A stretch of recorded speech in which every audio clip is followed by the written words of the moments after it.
में इनेलो द्वारा आयोजित कार्यकर्ता सम्मेलन में पहुंचे अभय चौटाला ने बीजेपी और कांग्रेस को हुड्डा समेत जमकर साधा निशाना। मुख्यमंत्री द्वारा 6 पोर्टल लॉन्च किए जाने को लेकर निशाना साधते हुए कहा कि मुख्यमंत्री का नाम बदलकर पोर्टल रख देना चाहिए, क्योंकि ये सिर्फ पोर्टल की सरकार है और लोग पोर्टल को जड़ मूल से समाप्त करना चाहते हैं। वहीं उन्होंने कांग्रेस और हुड्डा पर सवाल उठाते हुए कहा कि पहले ये लोग अखबारों में लड़ते थे, लेकिन अब सड़कों पर लड़ रहे हैं और यदि इन्हें एक मंच पर इकट्ठा किया जाए तो ये वहां भी लड़ेंगे।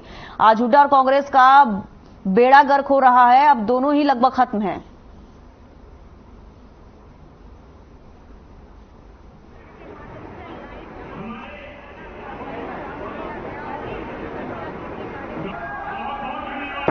सम्मान दिवस के रूप में मनाने का काम करती है। अब की बार इसका आयोजन कैंसिल में किया जा रहा है। मैं आप लोगों से नम्र निवेदन करता हूं कि जिस उत्साह के साथ आज आप इस मीटिंग में आए हो, तो दो सब घरों से आपको दिखाया है। मैं उम्मीद करूंगा कि कैंसिल में भी आप बहुत बड़ी संख्या में अपने साथियों को साथ लेकर के 25 तारीख को सुबह 10 बजे अनाथ मंडी के ग्राउंड में पहुंचोगे।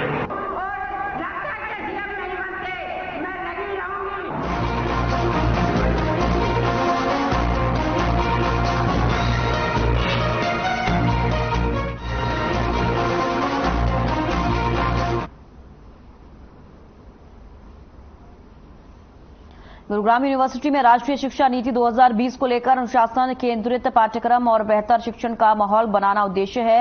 यूनिवर्सिटी के कुलपति की माने तो एनईपी 2020 के तहत छात्रों को पढ़ाई के लिए विषयों के चयन और अधिक आसान किया गया है।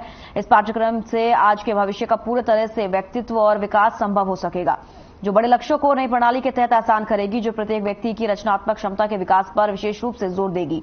कुलपति ने बताया कि सत्र 2023 से 24 से एनईपी 2020 को गुरुग्राम विश्वविद्यालय के सभी यूजी कार्यक्रमों में लागू किया जाएगा। विश्वविद्यालय के सभी यूजी कार्यक्रमों को एनईपी 2020 के अनुसार संचालित किया जा रहा है। इसके प्रभावी क्रियान्वयन के लिए विश्वविद्यालय के शिक्षकों को और संबद्ध कॉलेजों के प्राचार्यों के लिए एनईपी 2020 पर गुरुग्राम यूनिवर्सिटी द्वारा कई कार्यशालाएं आयोजित की गई हैं।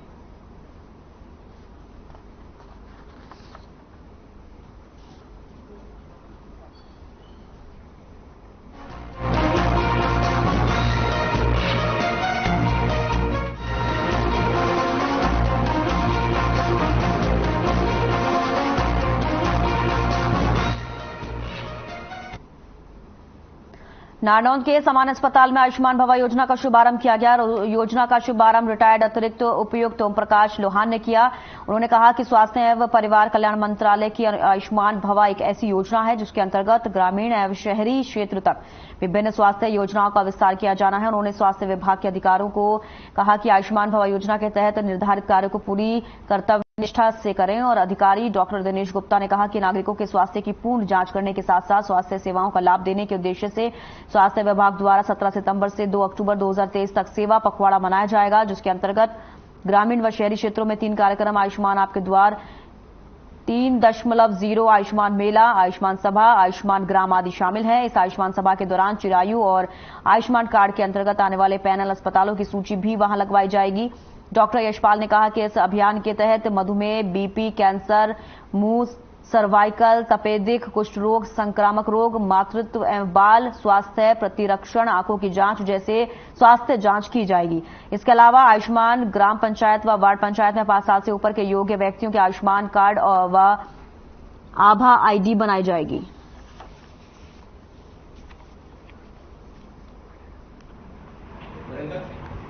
ये 13 सितंबर 2023 को राष्ट्रपति महोदय द्वारा पूरे देश में आयुष्मान भव का इनॉग्रेशन किया गया है।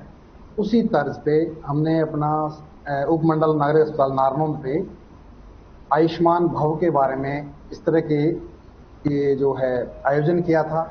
आयुष्मान भव में योजनाएं, जैसे कि आपको पहले से पता है, आयुष्मान भारत में पहले 1,80,000 तक के जो वार्षिक आय वाले परिवार थे उनको सालाना 5 लाख रुपए स्वास्थ्य लाभ के लिए सरकार द्वारा दिया जा रहा था। इसमें प्रति सप्ताह तो आयुष्मान मेले का आयोजन करेंगे, जिसमें मेडिकल कॉलेज से जो टीमें आएंगी, स्पेशलिस्ट आएंगे, वो सामाजिक रूप से सभी लोगों के स्वास्थ्य की जांच करेंगे, अपनी विशेषज्ञता के परामर्श देंगे। साथ में 2 अक्टूबर को आयुष्मान सभा का भी आयोजन करेंगे।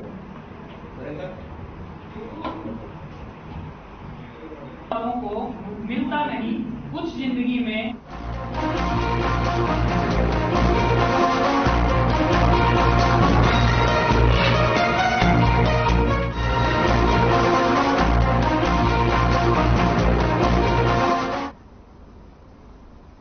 हरियाणा के बारड़ा में किसानों का धरना लगातार जारी है, जिसको लेकर किसानों ने पहलवान वीरेंद्र की अध्यक्षता में हरियाणा सरकार को ज्ञापन भेजकर मांग की है कि सभी किसानों को बिना भेदभाव मुआवजा दिया जाए। इस अवसर पर अनेक सामाजिक संगठनों के प्रतिनिधियों ने पहुंचकर किसानों को समर्थन दिया और उनकी मांगों को जायज ठहराया।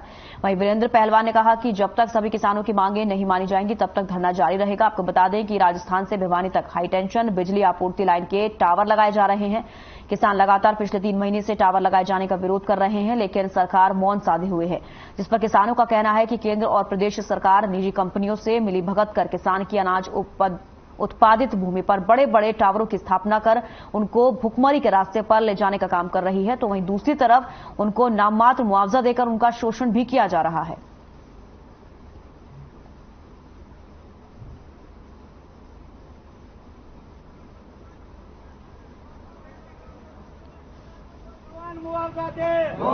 हरियाणा के बारड़ा में किसानों का धरना लगातार जारी है, जिसको लेकर किसानों ने पहलवान वीरेंद्र की अध्यक्षता में हरियाणा सरकार को ज्ञापन भेजकर मांग की है कि सभी किसानों को बिना भेदभाव मुआवजा दिया जाए। और इस अवसर पर अनेक सामाजिक संगठनों के प्रतिनिधियों ने पहुंचकर किसानों को समर्थन दिया और उनकी मांगों को जायज ठहराया। वहीं वीरेंद्र पहलवान ने कहा कि जब तक सभी किसानों की मांगें पूरी नहीं हो जाएंगी तब तक धरना जारी रहेगा। पूरी मांगें पूरी हो, नहीं तो सिर्फ बहुत बड़ा आंदोलन होगा आने वाले समय। किसानों को समान मुआवजा दे, किसानों को समान मुआवजा दे। भी दोबारा से शुरू करवाए जाए, जैसे बाकी किसान रहेंगे। 24 दिन हो गए धरना पर बैठे रामदास। पहले भी हमने पहले वाले डीसी को भी ज्ञापन दिया, एसडीएम को भी ज्ञापन दिया, उनसे 2-2, 4-4 हमारी मुलाकात भी हुई, लेकिन काम पार नहीं चला। एसडीएम और ये डीसी बदली हो गए, इसलिए हमने डीसी को भी ज्ञापन दिया। आज इस एसडीएम को ज्ञापन इसलिए दिया है कि हमारे आज भी दादरी जिले में दर्जन भर गांव किसान ऐसे हैं जो इस मुआवजा से वंचित हैं। किसानों को समान मुआवजा दे, किसानों को समान मुआवजा दे।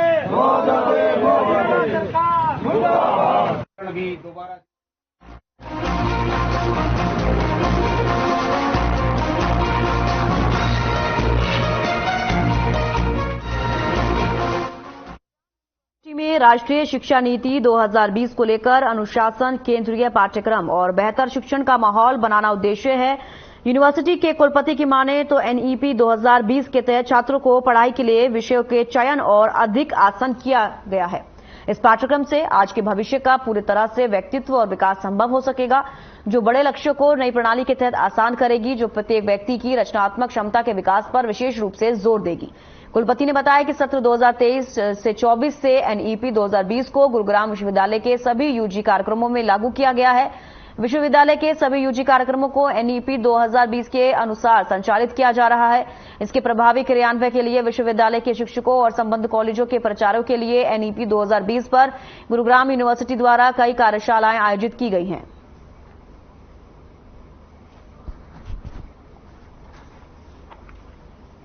तो गुरुग्राम यूनिवर्सिटी में राष्ट्रीय शिक्षा नीति 2020 को लेकर अनुशासन, केंद्रीय पाठ्यक्रम और बेहतर शिक्षण का माहौल बनाना उद्देश्य है।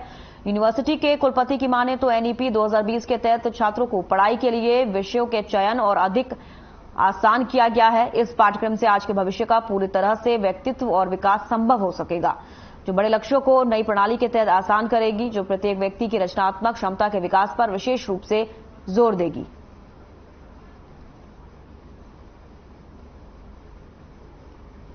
और वहीं आपको बता दें कि कुलपति ने बताया कि सत्र 2023 से 24 से एनईपी 2020 को गुरुग्राम विश्वविद्यालय के सभी यूजी कार्यक्रमों में लागू किया गया है।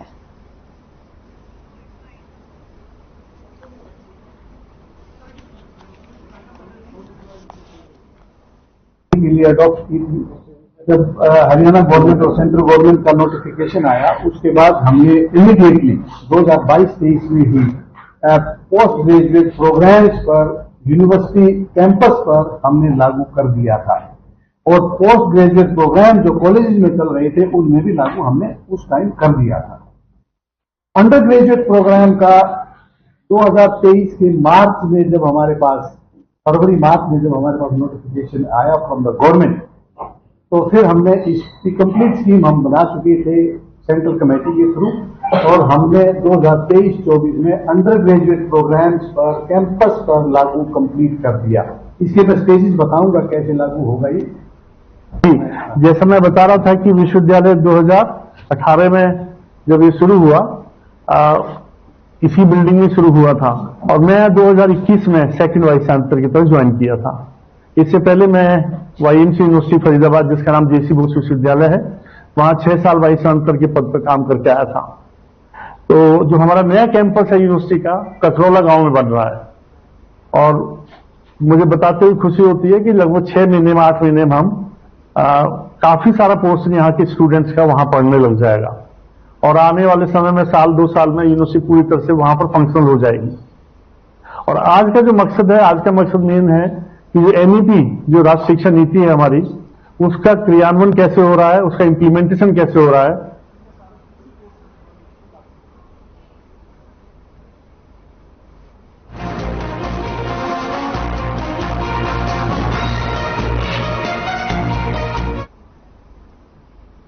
अंबाला जिले में एक किसान ने ट्रेन के आगे कूदकर आत्महत्या कर ली। ट्रेन की पटरी से पुलिस को किसान का लिखा सुसाइड नोट मिला है, जिसमें 9 लोगों पर ब्लैकमेल और झूठी शिकायत कर फंसाने के आरोप लगाए गए हैं।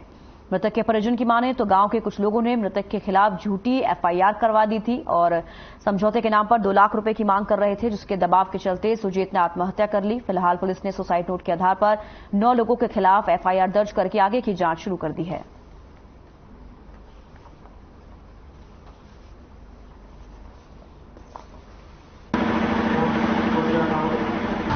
मेरे जीजा जी सुरजीत कुमार है, जो गांव राव माजरा के रहने वाले थे, उन्होंने गांव के कुछ लोगों के दबाव में आकर और आत्महत्या कर ली है, जिसमें सुसाइड नोट लिखा गया है। सुसाइड नोट में भी उनके नाम है।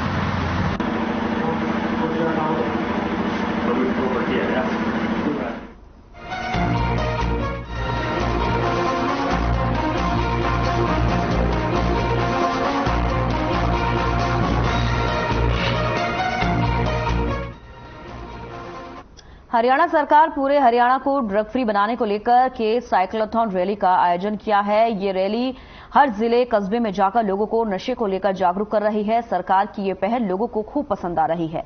लोग इस प्रकार की रैली में बढ़ चढ़कर हिस्सा ले रहे हैं। इसी क्रम में यहांसी से आगे बढ़ते हुए साइकिल यात्रा रैली फतेहाबाद पहुंची है। वहीं विधायक विनोद भयाना ने हांसी में साइकिल यात्रा को हरी झंडी दिखाकर आगे के लिए रवाना किया। वहीं पुलिस अधीक्षक SDM भी साइक्लोथॉन रैली में शामिल हुए। ड्रग्स फ्री हरियाणा का सकारात्मक संदेश दे रही है साइक्लोथॉन रैली यात्रा।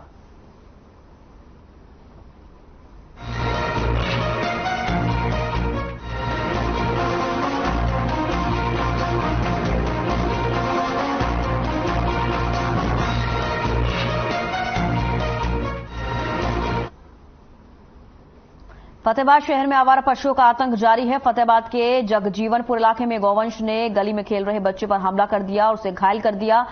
गौवंश के द्वारा बच्चे को मारने का प्रयास किया गया। मौके पर पहुंचे दुकानदार और कुछ स्थानीय लोगों ने बच्चे को बचाया। फिलहाल बता दें कि बच्चे को चोटें आई हैं। वहीं आवारा पशुओं के चलते इस प्रकार के मामले लगातार फतेहाबाद से सामने आ रहे हैं। वहीं आवारा पशुओं की संख्या में क्षेत्र में लगातार बढ़ावा हो रहा है। बच्चे के पिता राजेश कुमार का कहना है कि फतेहाबाद में लगातार इस प्रकार के मामले सामने आ रहे हैं। आवारा पशुओं से लोग परेशान हैं। वहीं जगजीवनपुरा के वार्ड पार्षद मोहनलाल नारंग ने कहा कि शहर की हर गली मोहल्ले में सड़कों में आवारा पशुओं ने आतंक मचाया हुआ है और रोजाना इसी तरह की घटनाएं सामने आ रही हैं।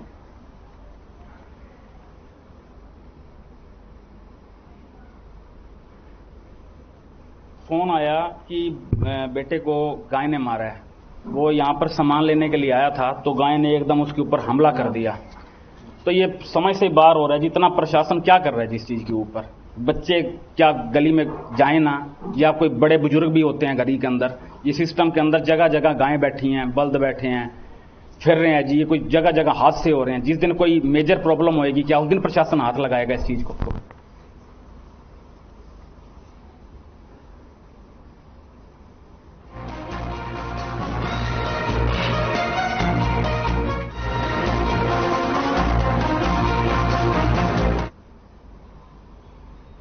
भ्रष्टाचारों के खिलाफ लगातार कार्रवाई करते हुए anti corruption bureau team Kaithal को एक और बड़ी कामयाबी हाथ लगी है, जिस बीच टीम ने जिला मौलिक शिक्षा अधिकारी कार्यालय में क्लर्क के पद पर तैनात आरोपी रमेश कुमार को महिला अध्यापिका के इंक्रीमेंट को ठीक करने के लिए 20,000 रुपए रिश्वत लेते हुए गिरफ्तार किया है। जानकारी देते हुए कैथल एंटी करप्शन ब्यूरो के इंचार्ज इंस्पेक्टर ने बताया कि उन्हें मोहनलाल निवासी कैथल की एक शिकायत प्राप्त हुई थी, जिसमें शिकायतकर्ता ने बताया कि उनकी पत्नी सीवन ब्लॉक के मलिकपुर गांव में ड्राइंग की टीचर है, जिसकी पिछले कई साल की इंक्रीमेंट रुकी हुई है और उसका केस डीईओ कार्यालय के क्लर्क रमेश कुमार के पास पेंडिंग है, जिसकी शिकायत पर उन्होंने योजनाबद्ध तरीके से डीईओ कार्यालय में रेड की और जन स्वास्थ्य विभाग के एक्सीन गौरव कंसल ब्योरा ड्यूटी मजिस्ट्रेट की मौजूदगी में आरोपी को कार्यालय के बाहर गाड़ी में 20,000 रुपए की रिश्वत लेते हुए रंगों हाथों गिरफ्तार किया है। आरोपी अभी तक शिकायतकर्ता और अन्य कर्मचारियों से कितने पैसे की रिश्वत ले चुका है, इसके बारे में फिलहाल जांच की जा रही है।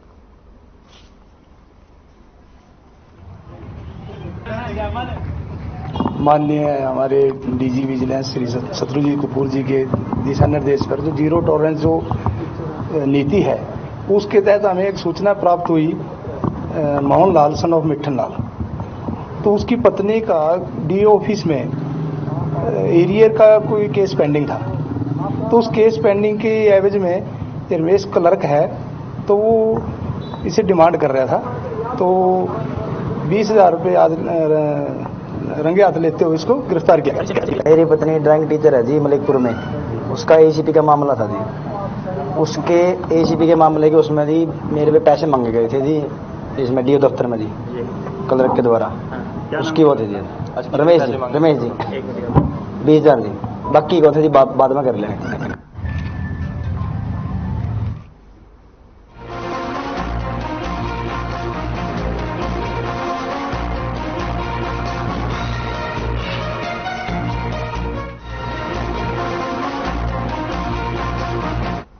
शहर की दादरी में आशा वर्करों ने सरकार से बात करने की कोशिश की, लेकिन सरकार के मना करने पर आशा वर्कर्स ने दादरी विधायक सोमवीर सांगवान और बाडड़ा विधायक नैना चौटाला के आवास पर घेराव किया। आशा वर्करों ने लघु सचिवालय में इकट्ठा होकर शहर में थाली बजाकर अपने गुस्से का इजहार किया और सरकार के खिलाफ जमकर नारेबाजी की। आशा वर्करों ने बताया कि पिछले काफी समय से आशा वर्करों द्वारा अपनी लंबित मांगों को लेकर धरना प्रदर्शन किया जा रहा है। आज धरना प्रदर्शन को 37 दिन हो गए हैं, लेकिन सरकार आशा वर्करों की मांग पर कोई ध्यान नहीं दे रही। आशा वर्करों ने बताया कि आज सरकार द्वारा आशा वर्कर यूनियन पदाधिकारियों के साथ बातचीत करने के लिए कहा गया था, लेकिन यूनियन पदाधिकारियों के साथ बातचीत को रद्द कर दिया गया है और इससे साबित होता है कि सरकार आशा वर्करों की मांग को लेकर बातचीत नहीं करना चाहती।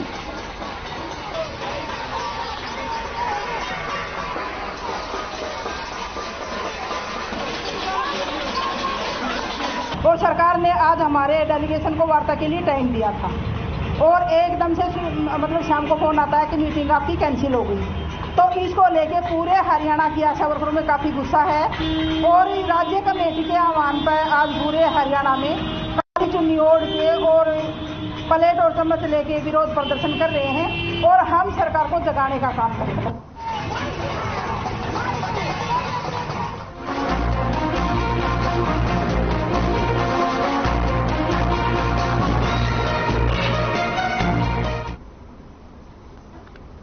और अब बात रेवाड़ी के गांव बिहारीपुर स्थित राजकीय माध्यमिक विद्यालय की, जिसे मिडिल से प्राइमरी करने के आदेश के बाद बच्चों का भविष्य अधर में लटकता नजर आ रहा है।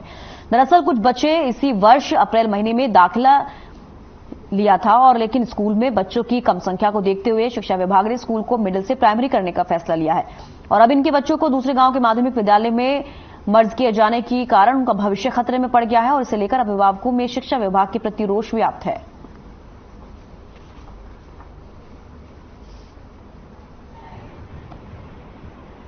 अभी अंदर गए थे, मिल के आए थे सर से, उन्होंने कोई जवाब नहीं दिया।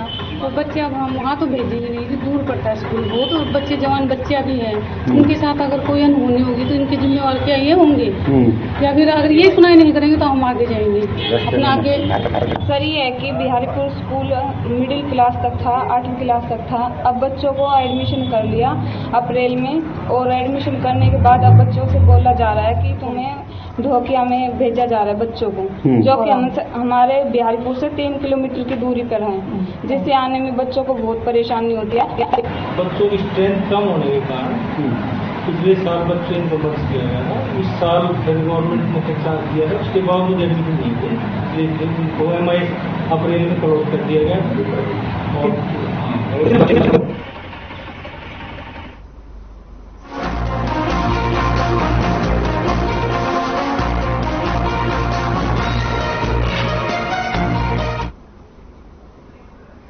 देश के प्रत्येक नागरिक तक स्वास्थ्य सेवाओं का लाभ पहुंचाने के लिए वरदान साबित होगा आयुष्मान भव अभियान। राष्ट्रपति द्रौपदी मुर्मू ने राष्ट्रव्यापी और सांसद नायब सिंह सैनी ने जिला स्तरीय आयुष्मान भव अभियान का शुभारंभ। सांसद ने चिरायु योजना के लाभार्थियों को चिरायु कार्ड वितरित किए। सांसद ने प्रधानमंत्री टीबी मुक्त भारत अभियान में सराहनीय कार्य करने वाले अधिकारियों को और लोगों को सम्मानित किया। वहीं 17 सितंबर से 2 अक्टूबर तक सेवा पखवाड़ा मनाया जाएगा। 2 अक्टूबर को आयुष्मान सभाओं का आयोजन किया जाएगा।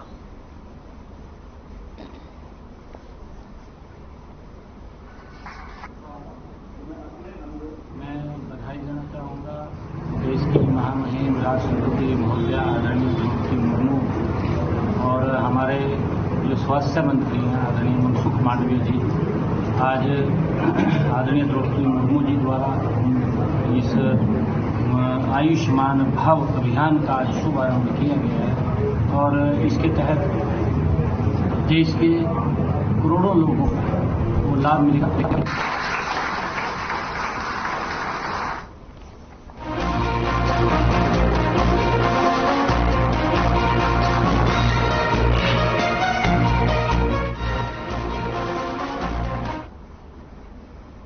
हरियाणा विधानसभा में सड़क की खस्ता हालत के मुद्दे को लेकर सुर्खियों में आए विधायक डॉक्टर BL सैनी ने एक बार फिर शादीपुर गुमथला मार्ग की जर्जर हालत को लेकर सरकार पर निशाना साधा है।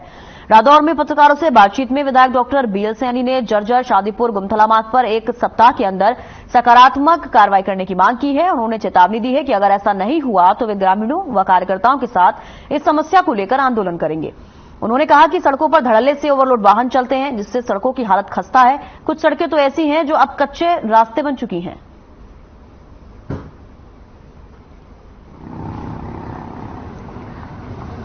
जो शादीपुर से जहाना गुमथला की तरफ सड़क जा रही है, वो भी सड़क तकरीबन चोरी हो गई है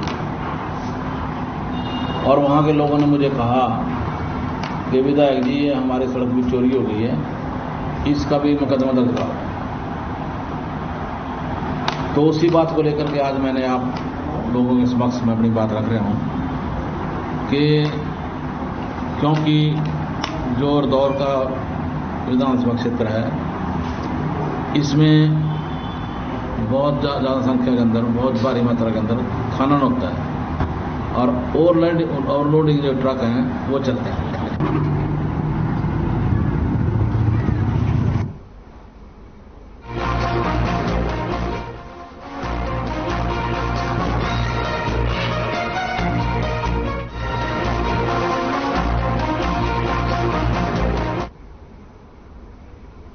इनेलो की प्रधान महासचिव और वरिष्ठ नेता अभय सिंह चौटाला ने पलवल की ब्राह्मण धर्मशाला में कार्यकर्ताओं की बैठक को संबोधित किया। इस दौरान अभय सिंह चौटाला ने जहां कार्यकर्ताओं को 25 सितंबर को कैथल में आयोजित देवीलाल की जयंती में पहुंचने का निमंत्रण दिया, तो साथ ही उन्होंने विपक्षी दलों पर भी जमकर हमला बोला।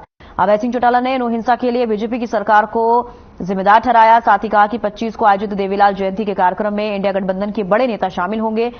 वहीं आम आदमी पार्टी के सांसद संदीप पाठक के गठबंधन पर दिए गए बयान को लेकर प्रतिक्रिया देते हुए कहा कि कोई क्या बयान दे रहा है, इससे उनका कोई लेना देना नहीं है।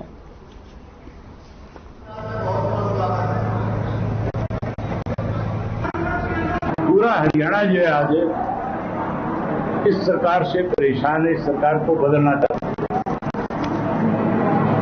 आज की आपने इस मीटिंग में देखा है, छोटा जिला है हमारा, हमने कार्यकर्ताओं की बैठक बुलाई थी।